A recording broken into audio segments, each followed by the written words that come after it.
तो दोस्तों स्टोरी की शुरुआत में दोनों देवरानी जिठानिया को साथ में दिखाया जाता है, जहां पर देवरानी पूछती है, क्या बात है दीदी, आज तो बहुत खुश लग रही हो, लगता है जेठ जी से बात हुई है आपकी। तब उसकी दीदी बोलती है, नहीं ऐसी तो कोई बात नहीं है, तुम्हें ऐसा क्यों लगा आज? तुम्हें पता है आज मैंने किसी को जवाब दे दिया है, वो जो हमें परेशान कर रहा था।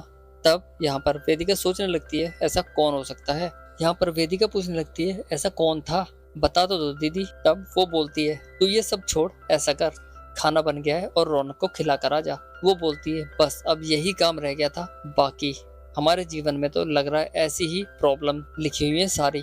तब वो बोलती है, अब हम क्या कर सकते हैं वेदिका, पता है तुम्हें, उसे लेकर भी तो तुम्हारे पति विजय ही आए हैं, हम उसे यहाँ से भगा भी तो नहीं सकते। अब हम चाहे दुखी होकर करें या खुश होकर, ये काम तो हमें करने ही पड़ेंगे।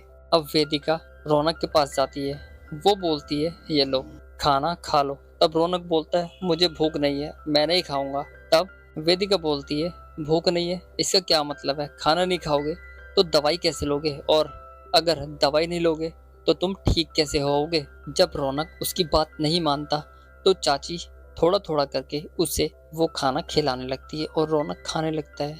यहाँ पर रौनक खाने पर कम और अपनी चाची जी पर ज्यादा ध्यान दे रहा था। वो इसे इग्नोर कर रही थी, लेकिन वो अपनी चाची जी को घूरे ही जा रहा था, मानो वो खाने के साथ साथ कुछ और भी खाने के मूड में हो। यहाँ पर वो फिर से चाची जी के साथ रोमांटिक होने लगता है। यहाँ पर हमें दोनों का एक 5 से 7 मिनट का रोमांटिक सीन दिखाया जाता है। रौनक चाची जी के साथ वो सब कर रहा था जो शायद रियलिटी में कभी कर ही नहीं सकता था। दरअसल यहाँ पर चाची जी की याद में वो खो चुका था, लेकिन जब उसका सपना टूटता है, चाची जी उसके सामने होती है और गुस्से में होती है।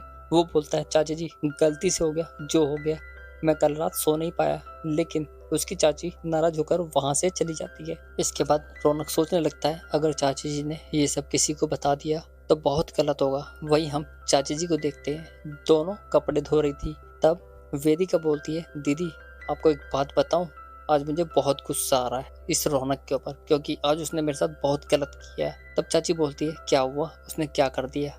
तब वेदिका बोलती है, उसने आज मेरी उंगली को जोर से काट लिया, पता नहीं कौन से सपनों में रहता है, अगर उसके चाचा जी को पता चल गया ना तो उसे यहाँ से घर से बाहर भगा देंगे। तब उसकी दीदी बोलती है, नहीं नहीं ऐसा मत करना, अभी वो बहुत छोटा है, अभी क्या पता है उसे, धीरे धीरे उसे सब पता चल जाएगा तो उसकी हरकतें भी बंद हो जाएगी, तू परेशान मत हो, ये सब गलती हर किसी से होती है, तो छोड़ उसे, मैं देख लूंगी। तब वेदिका बोलती है, दीदी अगर कल उसने कोई गलत हरकत की?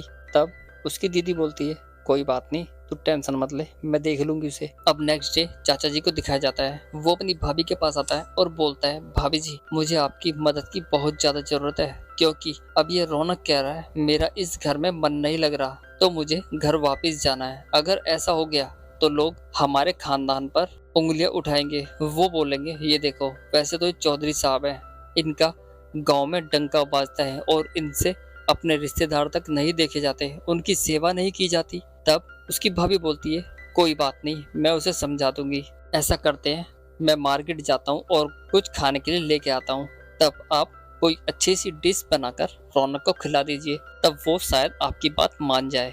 इसके बाद रौनक की चाची बिना देरी किए उसके पास पहुंच जाती है। वो थोड़ा पानी और कपड़ा लेकर पहुंच जाती है, जिससे उसकी साफ सफाई करने के लिए जाती है। यहाँ पर रौनक को बहुत ज्यादा दर्द हो रहा था। तब वो बोलती है, क्या बात है, कल तो दर्द नहीं था और आज इतना दर्द हो रहा है? तब वो बोलता है, हाँ आज तो बहुत दर्द है। जिसके बाद भाभी उसकी धुलाई करनी शुरू करती है। जिस तरह एक पुराने घर को पेंट करके नया बनाया जाता है, उसी तरह उसकी चाची भी उसकी रंग रोगन करने लगती है, जिससे उसकी बॉडी अच्छी से साफ हो सके। इसके बाद चाची उसके साथ रोमांटिक होने के साथ साथ ही उसकी सर्विस अच्छे से करने लगती है।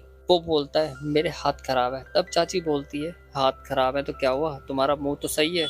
वो यहाँ पर दोनों रोमांटिक होने लगते हैं, लेकिन कोई सीन बना पाते इससे पहले ही हमारा ये एपिसोड खत्म हो जाता है। तो मिलते हैं नेक्स्ट एपिसोड में, तब तक के लिए धन्यवाद।